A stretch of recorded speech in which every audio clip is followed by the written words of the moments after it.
দেওয়াল লিখনের মাধ্যমে শহীদ দিবসের প্রচারে তৃণমূল কংগ্রেস। সোমবার মাল পৌরসভার ৫ নম্বর ওয়ার্ড তৃণমূল কংগ্রেস কমিটির পক্ষ থেকে এলাকার বিভিন্ন জায়গায় দেওয়াল লিখন করা হয়।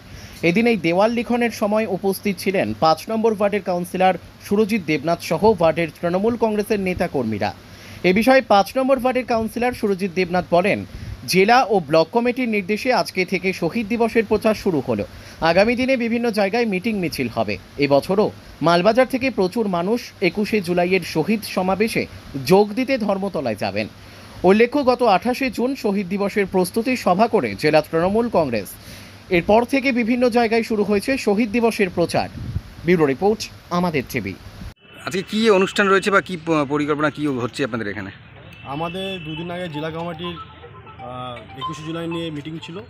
সেখানে আমাদের সভানেত্রী মাননীয়া মহুয়া গোপের নির্দেশে এবং মাল টাউন তৃণমূল কংগ্রেসের নির্দেশে আমরা আজকে ৫ নম্বর ওয়ার্ড তৃণমূল কংগ্রেস কমিটির পক্ষ থেকে আগামী যে ২১শে জুলাই শহীদ দিবস রয়েছে তার প্রচারে আমরা আমাদের ওয়ার্ডে দেওয়াল লেখনের কাজ শুরু করলাম।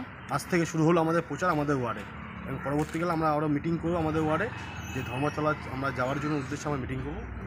প্রতি বছরই মালবাজার এলাকা থেকে ২১শে জুলাই মঞ্চে যাওয়া হয়। এবছর মোটামুটি কীরকম সংখ্যা যাওয়ার কথা? মালবাজার থেকে প্রচুর লোক যাওয়া আমাদের শহীদ দিবসে যায়, কিন্তু এবার আমাদের ৫ নম্বর ওয়ার্ড তৃণমূল কংগ্রেস কমিটির পক্ষ থেকে আমরা আরও বেশি সংখ্যক যেভাবে নেওয়া যায় আমরা আলোচনা করে আমরা নিয়ে যাবো কলকাতার দিকে।